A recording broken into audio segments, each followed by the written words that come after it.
to biblical studies online. This is a Robert Myles special, live from Kent, and being simultaneously filmed for the University of Kent. We've got Robert Myles all the way from the University of Auckland, and we're going to talk about Robert Myles' stuff on the homeless Jesus, neoliberalism, Jesus in politics, Bible and politics and stuff like that. So you have Robert Myles, Ward Blanton and Taylor Weaver, who's filming, and an unknown ghostly presence in the corner. I think we'll start with Ward. Ward, you can get the questions going, I think. Thanks, Robert, for chatting about your book. Why did you want to write a book about the homelessness of Jesus?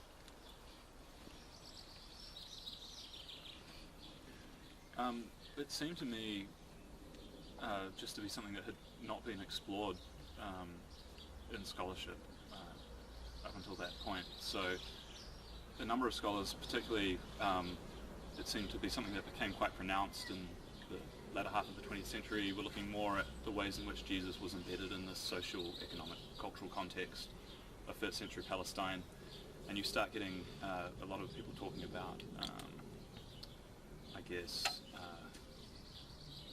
Jesus is an itinerant and all that kind of stuff. But what interested me, or the contradiction that I saw, was the way in which that became romanticized. So the way in which supposedly Jesus' homelessness is a good thing, is championed as something that's an integral part of his mission, but also something that he chooses to enact. And so I saw this as a kind of, there's an interesting contradiction here in the way that in the case of Jesus, it's seen as a good thing, whereas in the case of contemporary politics, what have you, it's seen as something that is not so great or not so favourable.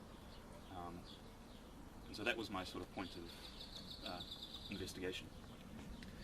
One of the things I thought was really interesting about your book was the way in which you say, you just mentioned the word contradiction, but you describe it in the book in a very interesting way. In a sense, the way in which Jesus' homelessness, in its reception, say, in the exegetes, in the interpreters, in the commentaries and so on, it's sort of everywhere, but in being everywhere, it's sort of nowhere. So you talk about being romanticized in a way, kind of sublimated, made into something it's not. And I think I was interested in that. In a way, maybe we could chat about this a bit, but I found the same thing with receptions of Paul, right? So that at one level, Paul's elevated into this kind of magical, wonderful founder of everything, and yet precisely in that elevation, sort of in that Paul becoming everywhere, in a sense the most problematic, the sort of sticking points, the real difficulty of Paul is actually actively being suppressed. So there's this kind of connection between this sublimation, this elevation, so that he becomes everything, and actually that very act of sacralization, making sacred, making untouchable, is actually a very bizarre way of the culture making sure that you don't then find a lot of subversive potential in that same figure. And it sounded like you were finding something very similar in terms of the questions about the homelessness of Jesus. So people are talking about it, but sort of rhapsodizing about it, making it into a kind of poetry, but actually in a sense not taking it seriously. Does that sound like I'm getting it right? Yeah, I think a big thing for me was that, and this is almost an irony of a lot of the scholarship, particularly in historical Jesus studies, but also in gospel scholarship, and obviously the book is focused more on gospel scholarship and the Gospel of Matthew. And in the Gospel of Matthew, or scholarship on the Gospel of Matthew over the past couple of decades, there's been this big emphasis on marginality. So like Warren Carter, who's progressing anti-imperial type readings of Jesus and the Gospels, he's got a commentary that comes out Matthew in the margins. Dennis Dewling, social scientific kind of approach, and his book's called A Marginal Scribe on the Gospel Studies in the Gospel of Matthew. And then in historical Jesus scholarship, you've got this sort of marginality as well. But it seems that at the same time as discussing Jesus, or attributing this kind of marginal status to Jesus, it's something that he himself has chosen. In a way, he's marginal within his social context, but he's not a product of his social context. It's because he deliberately chose to be something different, or something better, or something And in a sense, yeah, this is the kind of elevation of, I guess, a theological figure who is both part of his kind of social historical context, but also elevated above it. So do you see similar things with what happens with Paul? Yeah, I mean, in a way, I mean, just to speak off the cuff, I don't know. I mean, I certainly think that there's an interesting sense in which this question of elevating these figures is really crucial, because like they're being elevated out of questions which are really very awkward for us. You know, I mean, and I want you to talk more about your understanding of the historical Jesus as a kind of itinerant, homeless beggar, effectively. But you know, I think that certainly similar things were going on in Paul, and it continues now, maybe more than ever. Right? There's this idea that there's this kind of sacralized tradition which then accepts itself from its kind of embodied and in a way much more awkward position in terms of challenging contemporary ways of thinking. And so, I mean, one of the things I kept coming back to in my own work on Paul is that in a sense, like, Paul is the guy you have to make sure is out of the way, so that then you can have this real highfalutin idea that Christianity has inaugurated this new regime, and it's so great, it's free, it's none of the things. It's, I mean, a purely utopian gesture. And the question is not simply that, you know, the real Paul was actually much more a normal person. It's that actually the really politically subversive issue is about the way in which that person was in fact a real person, rather than a sacralized figure. I mean, I think actually maybe your question about the homelessness of Jesus even gets it kind of in a more obvious mode, because, you know, it's like people have this romanticized view about this savior who comes down. He's already kind of, for most, sort of too holy, too sacred to be on earth anyway. So he's got no sexuality, he's got no you know, lineage, he's got no kind of family to speak of, etc. But then he's got no real ties either to say first century political, social, and economic problems. And so everything that he does is like, you know, it's like listen to the alien from outer space. It's just kind of, he just wants to speak this way. And so I think in some ways your demand really that we take the homelessness question seriously is quite a challenge. I mean, could you say more about maybe how you understand the nature of Jesus' homelessness, and also, and maybe there's a different question, but I'll just throw them out. I mean, also, you know, what were you finding in the secondary literature? So if you were to diagnose what you find when you read all the, say, European, North American commentators, you know, like, I mean, you were working with commentators also from, you know, I mean, all over. I mean, what do you find there?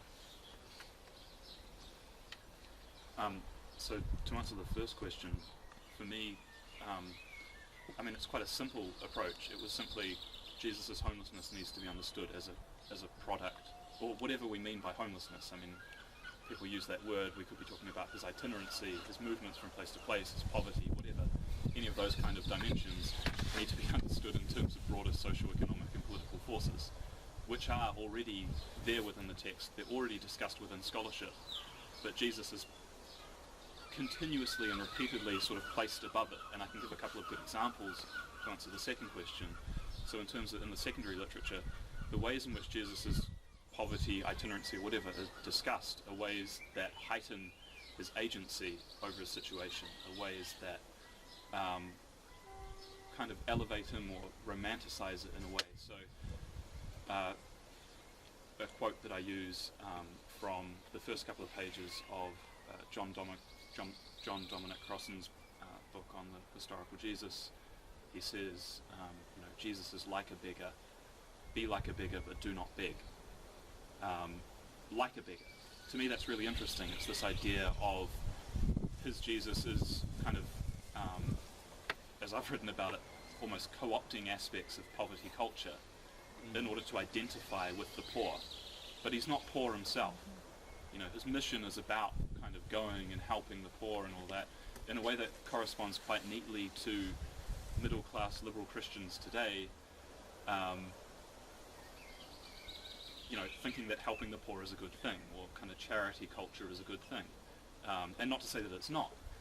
It's just that this is an interesting way of elevating Jesus above his own social condition. So broader socio-economic political forces affecting other peasants and peasant artisans don't seem to affect Jesus in quite the same way. Another good example is within, as I mentioned before, the work of Dennis Jewling and Warren Carter, who are quite big figures within Matthean scholarship. They talk about this thing, voluntary marginality. And I find the whole emphasis on kind of Jesus' marginality as voluntary, as something chosen, is just a really peculiar way of talking about marginality, rather than something that is happening as a kind of, dynamic process between these broader forces, which are obviously happening and, affecting other people.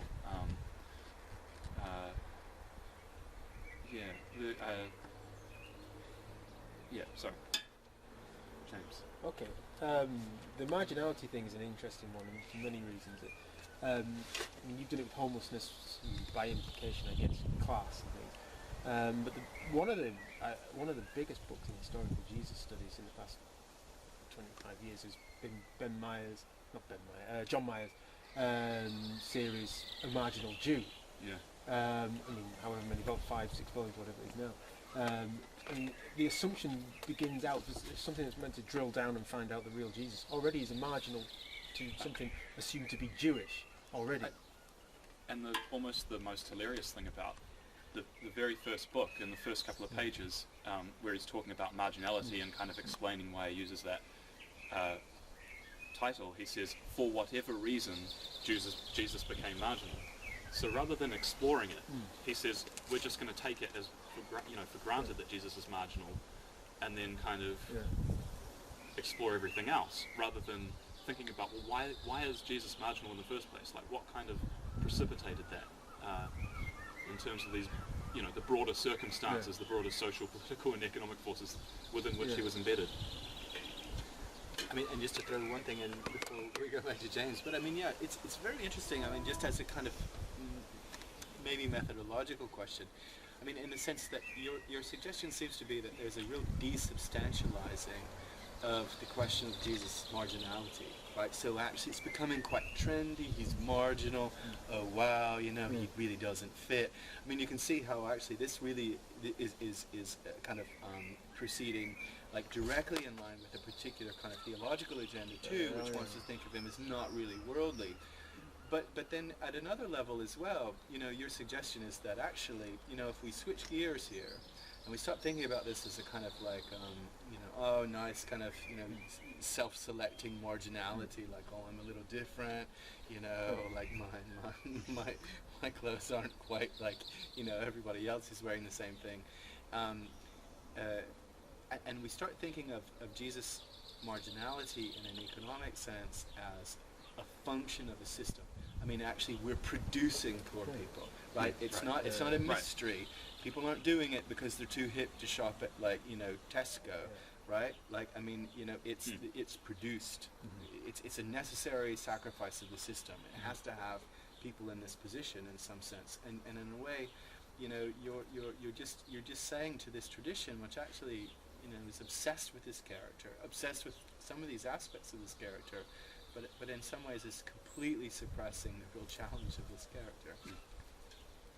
I think a really good example of that is the way in which Jesus is, and we can talk whether we're talking about the kind of Jesus of the Gospel of Matthew or whatever text, or the kind of historical construct of Jesus or whatever.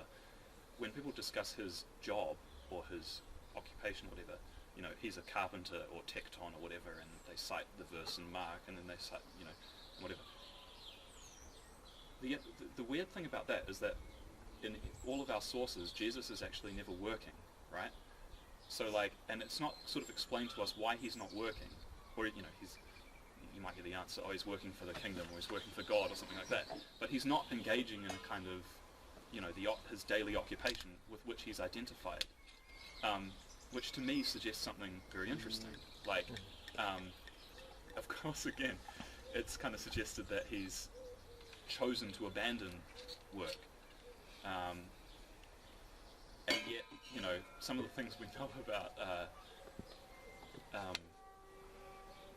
kind of the plight of artisans and craftsmen in the first century is that, well, it's hard to know how much work they would have. Again, there's a lot of speculation on this. Like some historical Jesus scholars say, well, Nazareth was only 4 miles from Sepphoris, and there were these big construction things going on, so Jesus would have had heaps of work going on.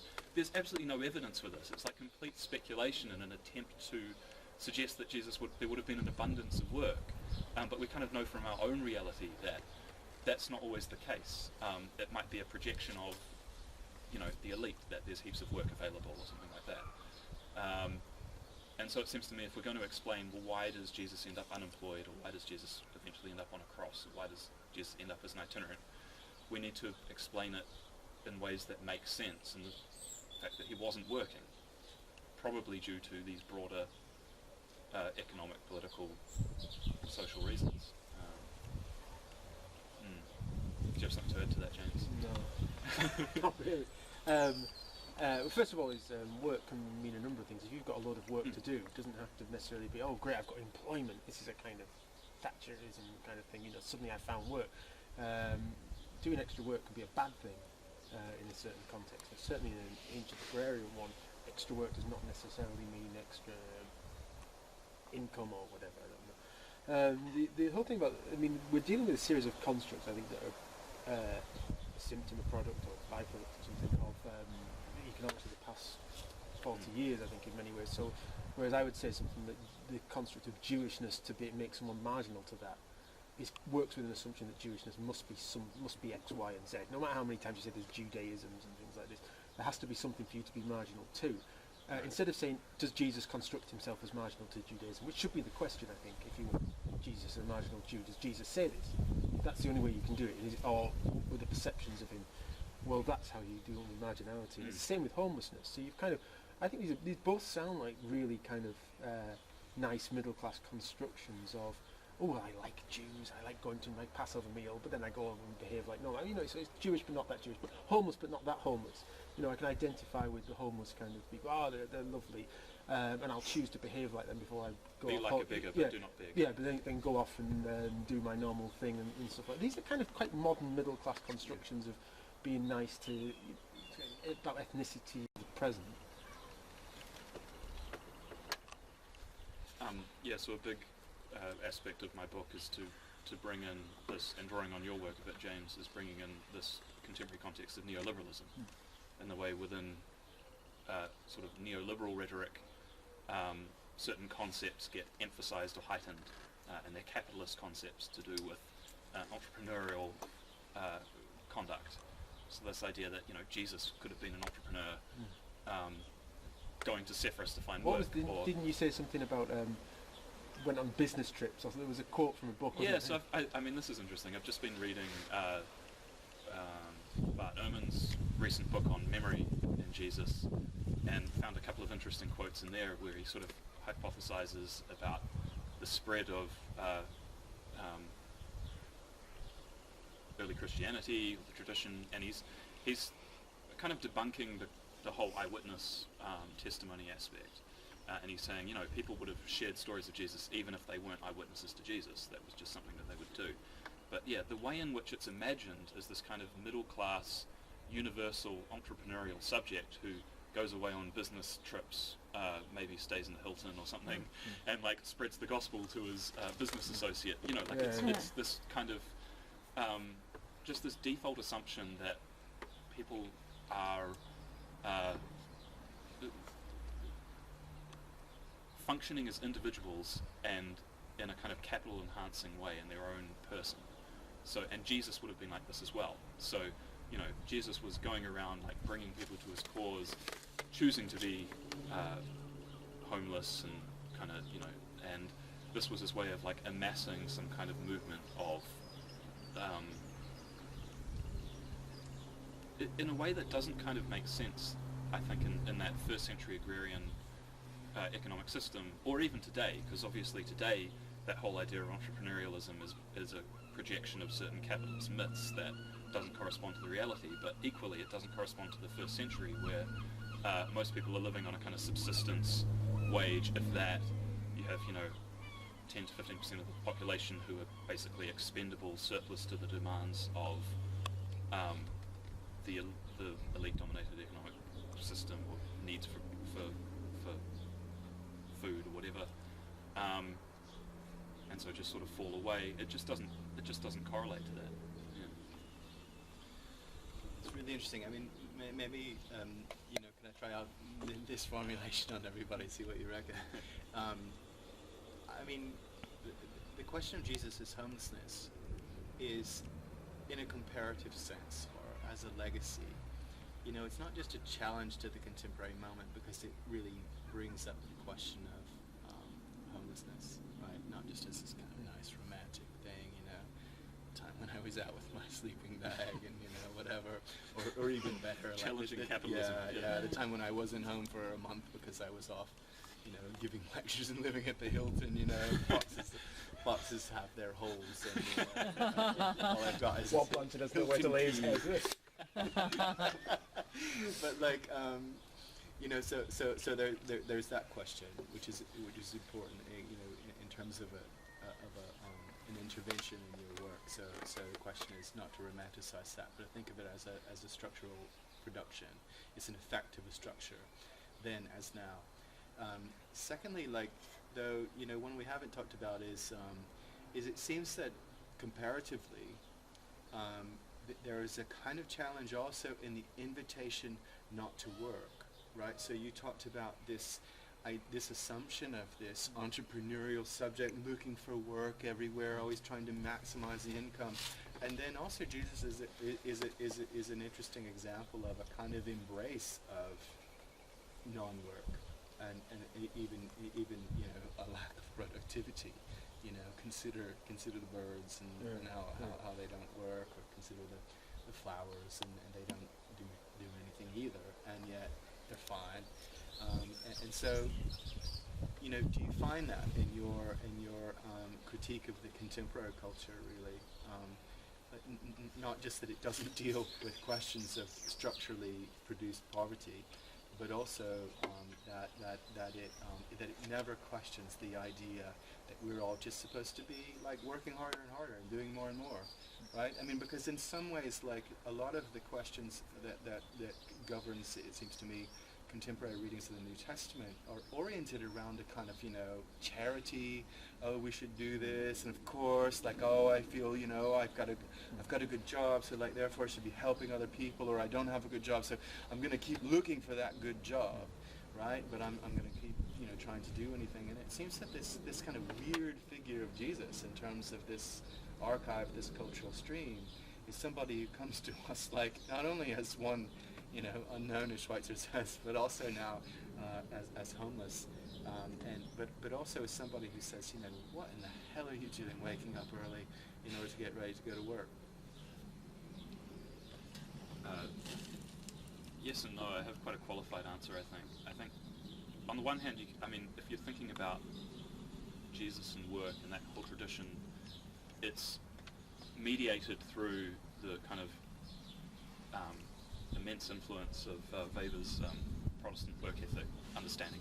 So it seems to me hugely just an assumption that he'll never shake that actually Jesus and Christianity is about hard work, and this is the thing. So I think that the text can be read in a way that Jesus is all about work. It's about working for the kingdom.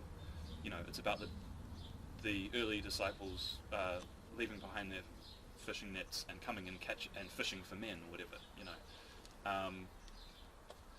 It's still work, right? So it's just work for something else, or work for another end, or work for the right ends. I think, but on that, although I kind of like the idea of an anti-work Jesus, again, I'm really hesitant if we're just going to end up romanticizing something about Jesus as if it means something to contemporary politics. Like, who cares whether Jesus is pro-work or anti-work? It actually shouldn't matter whether we're pro-work or anti-work, right? I mean, that's the thing that I keep questioning when I come to this. So, and this is what I find really interesting about the contradiction about Jesus and homelessness, is that it's like, is Jesus' homelessness a good thing or a bad thing? Well, it seems that this is where the contradiction emerges, because within contemporary society, whether you're right-wing or left-wing or whatever your politics are, pretty much everyone says, yeah, homelessness is a bad thing. But when it comes to Jesus, it suddenly has to be transformed in some way, at some unconscious level, into something that's good, that's something that can be championed. And then this is where all the interesting sort of intellectual gymnastics happen, because there's this unassumed, just belief that anything that's said about Jesus has to somehow be justified and turned into this good thing or this noble thing or whatever. So it's this. I would come at the kind of idea if Jesus was anti-work, and I wanted to be anti-work or whatever, with the same kind of thing. It's like, it doesn't, whatever. I mean, yes, and the point to sort of add on to that is that, yeah, I think that the text can be read in multiple ways, and that's the point, and that's what we've seen through the history of the life, the afterlife of these texts, is that they continue to be read in completely contradictory ways, authoritatively. I think the commonality and the point that's interesting about it is the way that they're used to authorize or legitimate particular attitudes towards contemporary society or culture or what have you. I'm gonna push you on this and play a slight devil's advocate on it, because yeah, I mean, we all know that if we're gonna use the source of our authority to be anti-work or whatever in historical Jesus, it's kind of built on sand, right? Because we're never going to really know the truth about what Jesus thought on these kinds of things. But there is a kind of interesting reception of Jesus in this respect, and our friend Michael Sanford makes a big deal of the kind of anti-work Jesus. And the things that Sanford says about anti-work Jesus, I like this, right? I'm not saying Jesus did this, but if he has to ground this in Jesus, so be it. I mean, we all ground our ideas in some kind of authority, one way or another. And if someone does this with Jesus, then isn't that a good thing? Well, it's a good thing for someone like me, because it gives me something to study and to analyse and to see it's data. Right, yeah, it's data, right? It's like, well, how is Jesus being used as this figure to mobilise particular... Right, that's interesting. Yeah. But that's the kind of austere model of scholarship, right? Everything is data. You know what? Kind of embrace the anti-work agenda and stop just sitting there just going, I'm just going to analyse you and be above this. Come on, join the revolution. I mean, I just feel like I have to resist. I have to, yeah. I mean, a good example of this is the recent stuff that we've been looking at in terms of the subversive Jesus, right? And so the subversive Jesus is this trope within, and it's not just Jesus, it's Paul, it's everything. Everything is subversive these days, whether it's, like Jesus or Paul resisting empire, or using non-canonical gospels to construct historical Jesuses, or whatever. Like, everything you do is subversive, it's undermining of some previous thing, and what's being fetishized here is this very idea of subversiveness, or this very idea that the text or the scholarship that we're constructing is useful in some sense. I'm going to throw the question back at you, James, and say, you end your recent book on Jesus and the chaos of history by saying that we should embrace irrelevance. Yeah. Yeah. Exactly. So why? Exactly. So. Well, yeah. Because the irrelevance of doing historical research or whatever is a good thing. It's not that it's pretending that the historical Jesus scholarship's got some kind of grand contribution to society. Just embrace it for what it is. That in fact you can enjoy yourself, go and read this stuff, and it has no economic kind of value unless you're Bart Ehrman, I guess. But for most of us, we don't have any economic value for any of this, is it? I mean, as wonderful as your book is, you're not going to make much money out of it. But that's not the point, right? It's the fact that this is something interesting to do with your life. We should just embrace that as historical Jesus scholars, rather than pretending in our final chapters of historical Jesus book that we're going to change the world on this, apart from Sanford, obviously. Wow, you just threw out so many insults to me. Wasn't it? No insults there. I mean, yeah. Well, they might all be true, but it's not an insult. He makes money out of this, doesn't he? Oh, so you're not here. Yeah, I think what's interesting again in this whole thing is that we're talking about like sort of the usefulness of scholarship, and maybe this in itself is a reflection or a refraction of the neoliberal context in which we're embedded as academics, and so we constantly have to justify the impact or the kind of use value of our scholarship beyond its irrelevancy. The idea that, well, something's interesting just because something's valuable just because it's interesting, or is debunking particular myths or whatever. I mean, I think it's just an incredible sort of area to think about in terms of scholarship. Possibly too broad for this podcast, but I hear you. But on the other hand, I mean, the question of worklessness and critiques of work, I think are like they're just upon us, right? There's no way to escape it. I mean, in terms of say hard research on any of these topics, I mean, it's very plausible that everybody involved in this is like maybe not going to find employment, or find employment, but it'll be sporadic, it'll be difficult, it'll be under siege, And homeless Jesus. Yeah, I mean, and who do we know really? I mean, just if we were just to go around, I mean, we actually act like this is some sort of solid discourse, this kind of center of the field, etc. And I'm glad for like everybody who has a permanent post in these things, but at the same time, it seems that like we just have to think about the question of worklessness in practical ways and maybe new ways. So it's not so much about like opting for worklessness, because actually worklessness these days can come for us, right? But then it's a question of like what that means really, even for the research. I mean, increasingly, I think that that we should have at least a category of being out of work, such that like that means then you achieve finally the leisure by relying on your friends, right, to do the work of what used to be an aristocrat.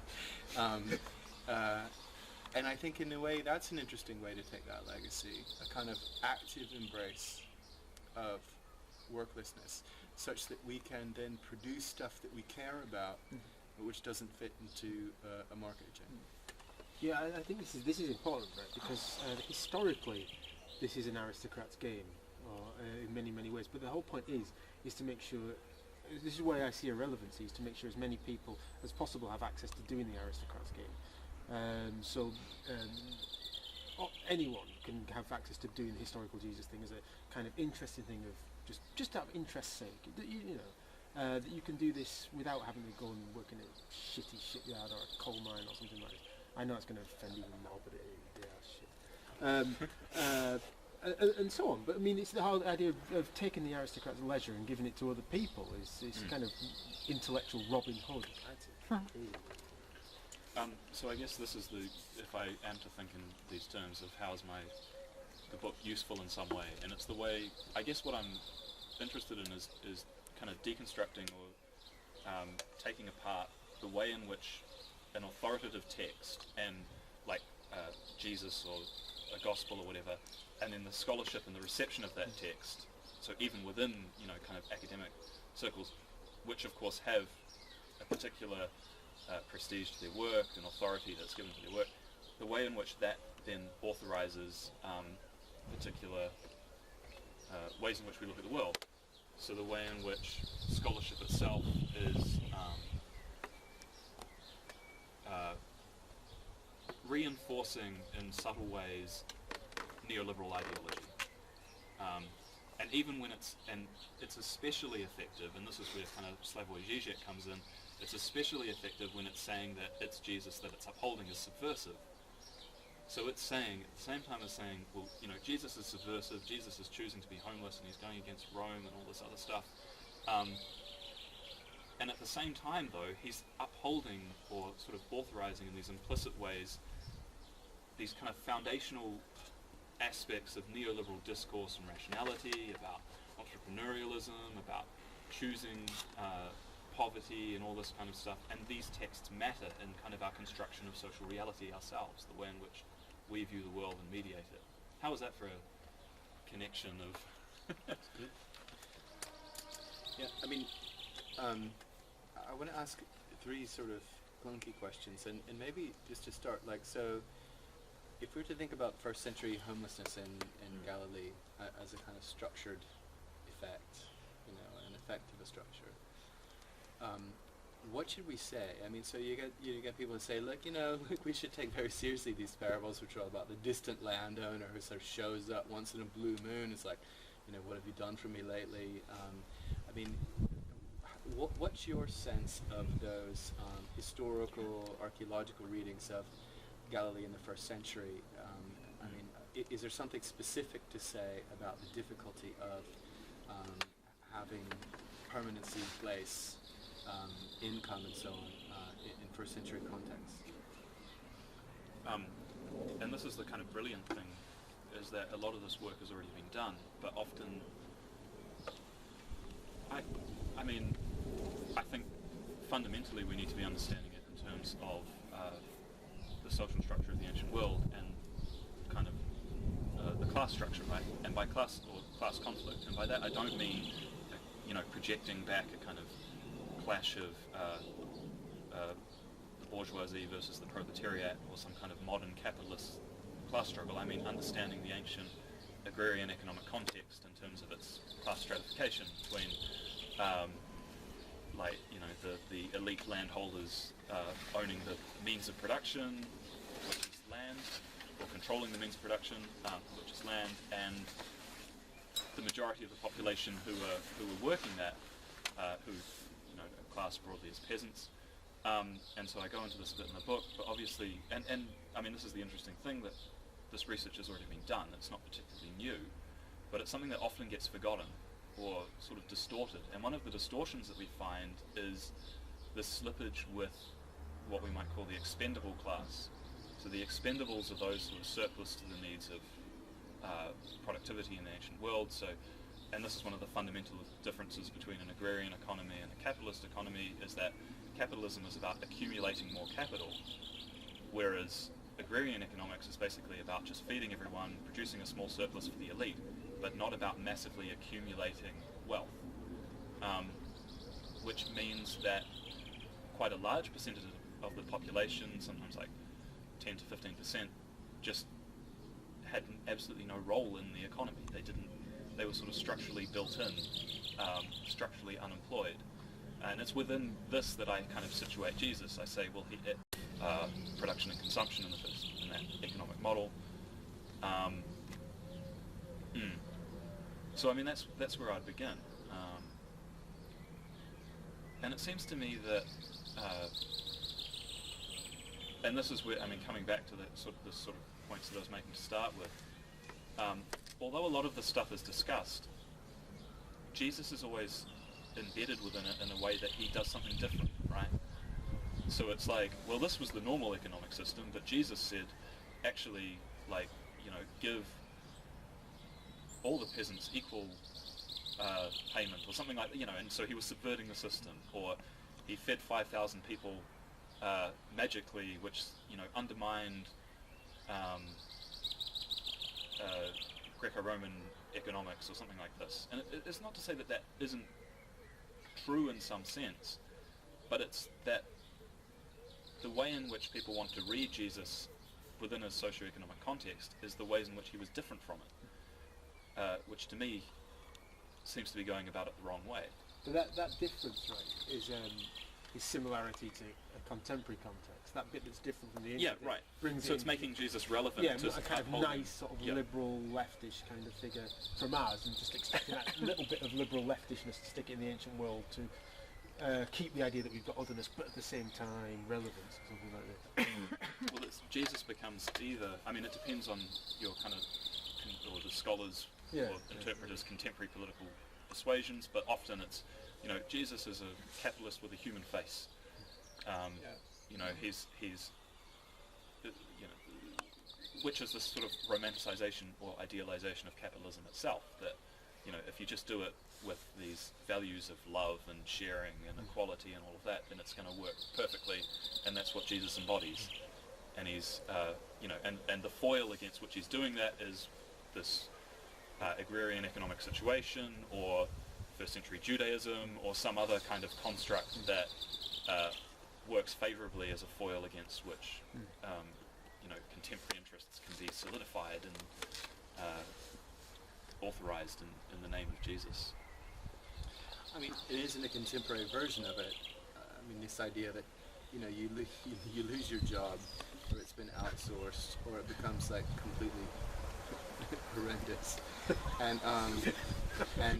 but you keep your chin up, right? Yeah. You maintain your spiritual values. Keep calm and carry on. You keep. Yeah, I can't remember how you just said it, but it was nice actually. I mean, this sense of like, you sort of like everything else. You're part of the world you're in, but you're not really actually. You're sort of free. I mean, in a way, that's really precisely the kind of ideology we're talking about. Like, okay, of course, my sector's being downsized and I'll be unemployed, etc.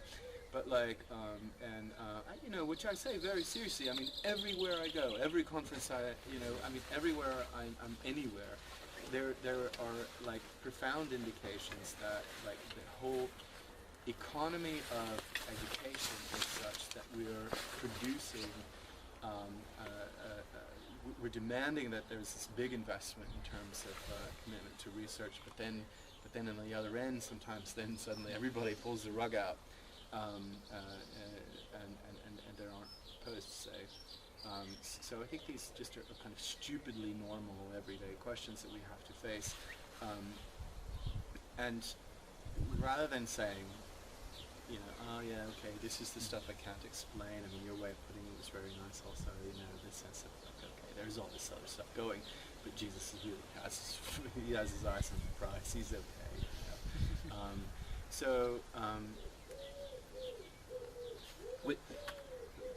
But the biggest sort of, or the most interesting point in that is that it isn't okay for Jesus. Like, he ends up on a cross, and this is the whole like, how can Jesus be being normal and being, and this is the thing, like, that because Jesus was like us, that's why he was he was crucified for our... And so this is the thing that we emphasize the strangeness of his own historical context and make him more similar to us so that we can identify with him. But that itself is not a plausible reading historically of the material, I don't think. And so if we take away this fetishization, which actually I think we're saying in comparative terms, we keep about ourselves, oh, of course, I'm being downsized, etc., my sector's like disappearing, but it's okay, Ward, he's got that, spunky spirit, he's going to be okay, right, Spunky needs something else in the UK.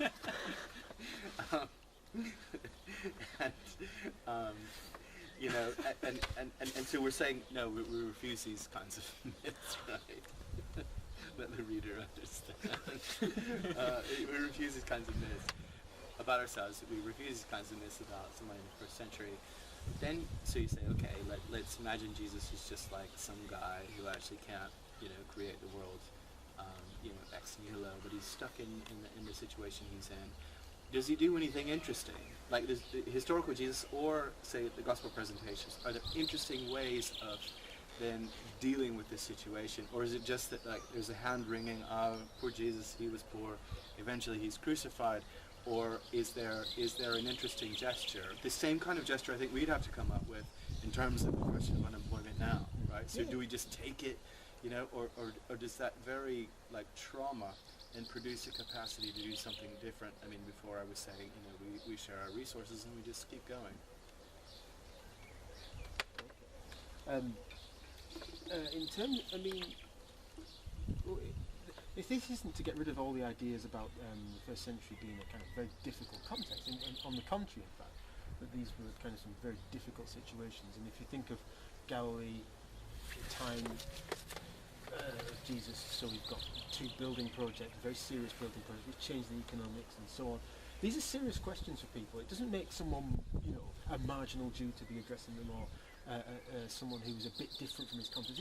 These are different answers to some pretty profoundly difficult questions about how do we survive, how do we create our identity in this kind of different context, and so on and so forth.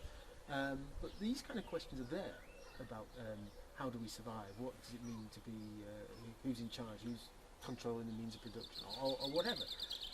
Different contexts, different ways of answering different questions. And this is where I think comes some of this Jesus material is important, because it, like any other context, they have to address these questions. It's a kind of cry for help or whatever. The same kind of things we have to do with this in our own kind of ways. But this is the connection, I think, is to use this kind of source material as a way of explaining human reactions to various socio-economic contexts. And that's exactly what we have to explain, the kind of reactions, the various reactions we've got. It's not a question of making someone better or different or something, but the different voices in different socio-economic circumstances. Robert? I think my sort of conclusion from the Homeless Jesus book, in terms of answering this, was that actually, I think, so you get this championing of Jesus as subversive, and even if we, and I'm wanting to resist this idea that his homelessness is subversive in some sense. And so I make the claim, I think, in the conclusion or something, that the most subversive thing you can do is say that his homelessness is unhelpful, and and his poverty, and kind of his whole mission is,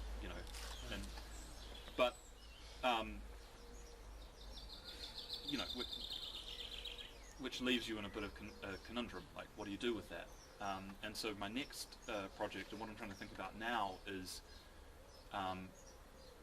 ways in which we might kind of, so some of my other work as well has shown up the kind of the flaws in idealizing different political Jesuses as well. So this idea of the subversive Jesus, or I've written about the Jesus in John's Gospel as a kind of aristocrat, and someone who might, he's projected in a way or constructed in a way that might not be helpful to understanding class politics or whatever.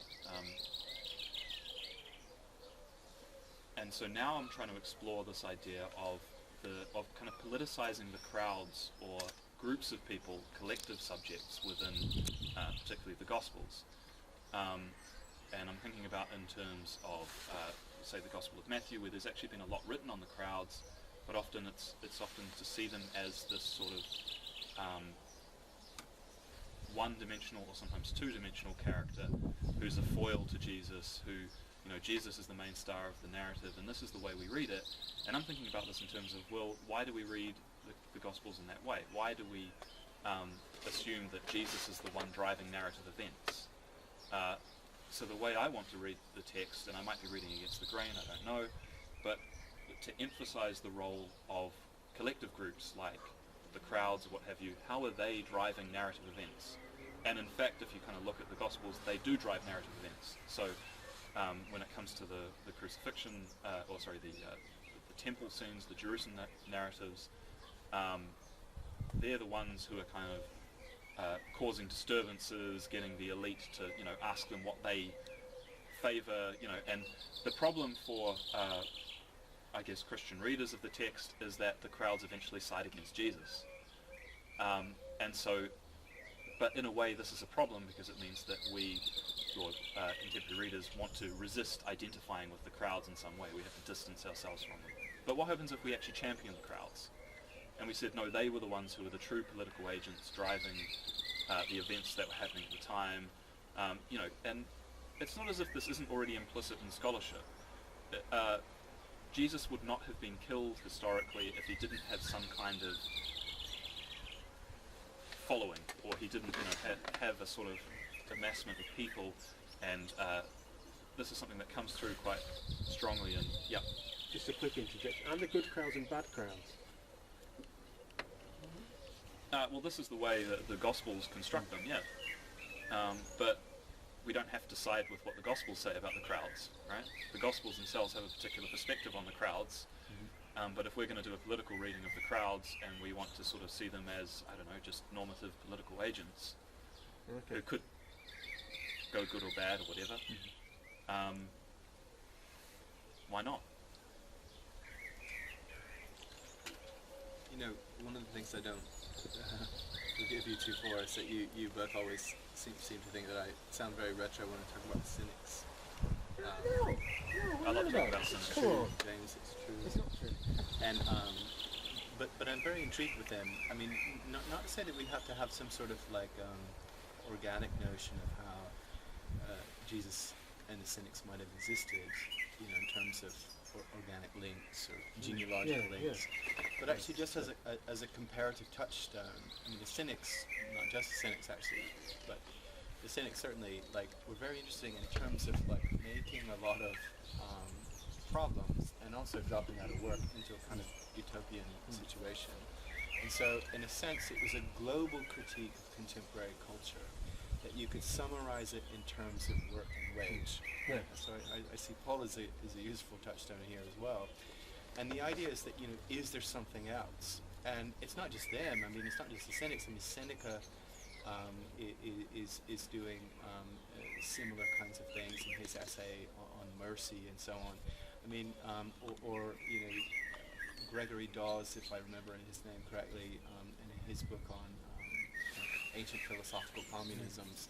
You know, I mean, I think all this stuff is very relevant. That's to say that there were these other groups around who were trying to figure how to drop out, and not just drop out, but then make that into the real telos, the kind of fulfillment of the society, right? So the society has lost its way, doesn't know what it's about, it's endless work, it's endless kind of reduction of things to a kind of transaction and calculation.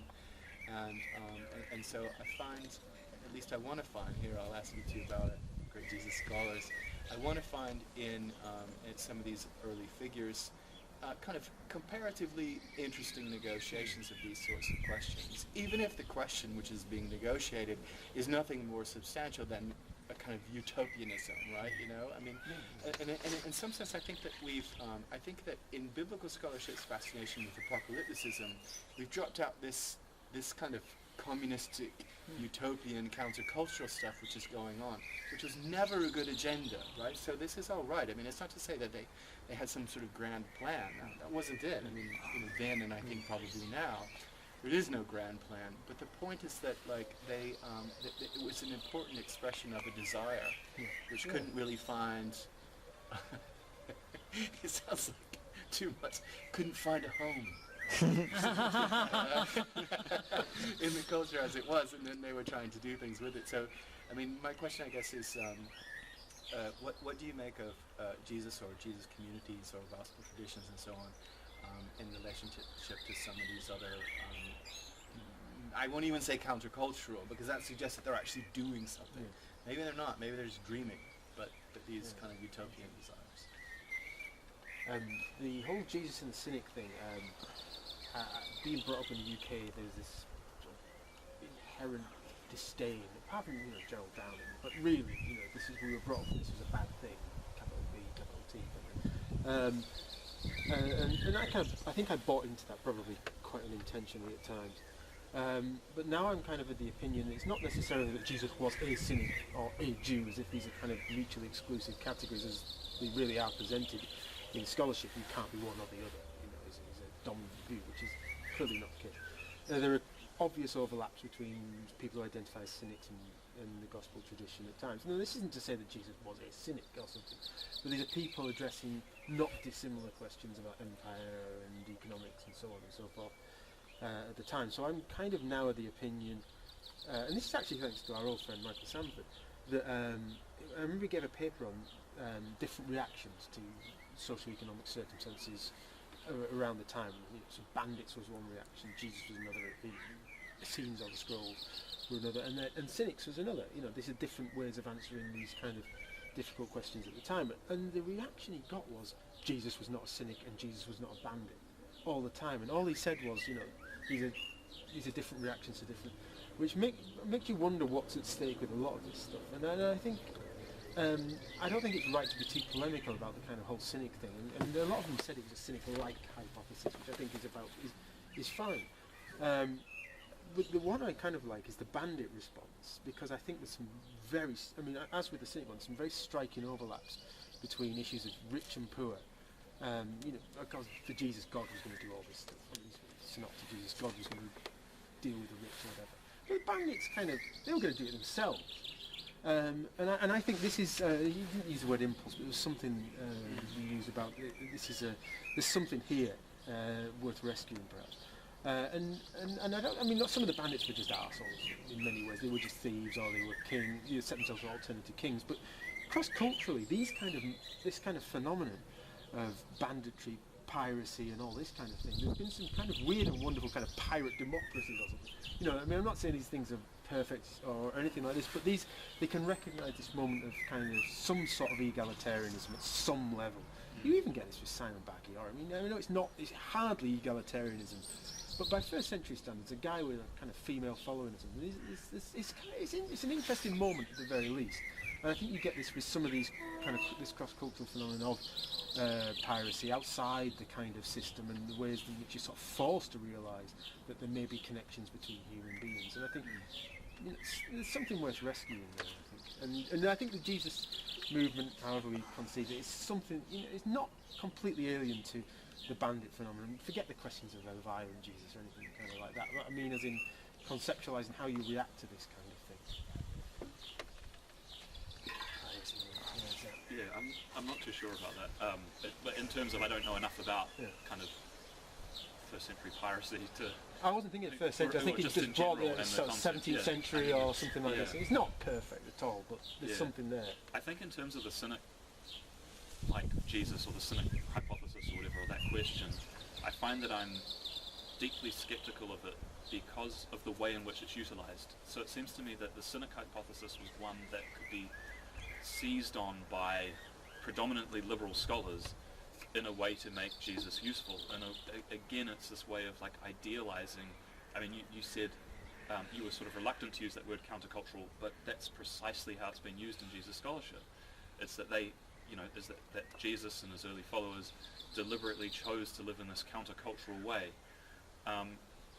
But the way in which, and this is what I find interesting, the way in which that scholarship was sort of received within I guess the broader marketplace of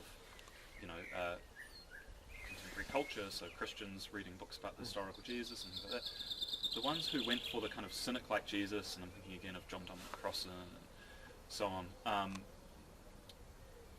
it was this almost displacement of being countercultural. So they're countercultural like Jesus, or they're cynic like the cynics or something, because they're opposed to, say, for example, like the dominance of fundamentalist and evangelical forms of Christianity in American culture. And so that's their way of kind of indulging in being countercultural. So this is the thing, if we're going to start talking about being countercultural or what have you, or even if we're going to start talking about Jesus being countercultural or cynics being countercultural, I guess more work needs to be done in terms of theorizing or understanding what that actually means to start with. And this is something that's already been raised, right? Like these are already a construct that is kind of self-serving to particular political agendas or what have you. I mean, I agree entirely with that, and especially it's used in scholarship. I think what's interesting about using kind of cynic stuff in the gospel stuff is to tell you something about human society at the time, about kind of inequalities, structures, social structures, and so on. That's where it's kind of important, rather than this kind of nice 60s liberal countercultural bullshit. Yeah, I mean, that makes sense. But I guess the sort of the way in, I mean, one of the reasons why the cynic hypothesis is so unpopular or gets harsh treatment is this idea, well, there weren't any cynics at that time period. Like, it's a stupid comparison to make because it's not, it's... Yeah. So, for example, the cynics tended to come from like the educated elite or something who had become cynical about society. But the question still remains, isn't it? Why, even if you're an educated elite, why are these questions being thrown forward? Isn't just because we might all be fairly privileged in our context, it doesn't mean to say homelessness in some form or another doesn't exist, right? You can answer that now. Yeah, but it seems to me that responses to socioeconomic conditions at different levels of class society will probably be different. So perhaps the cynic one, and I'm speculating and sort of talking outside of my depth here, but if they're coming from the educated elite, then you're getting a kind of maybe reactionary perspective on contemporary culture. Whereas if Jesus is placed at a different level on the kind of class structure, then you're talking about perhaps different responses. So maybe, I don't know, banditry or piracy or something makes more sense. I don't know.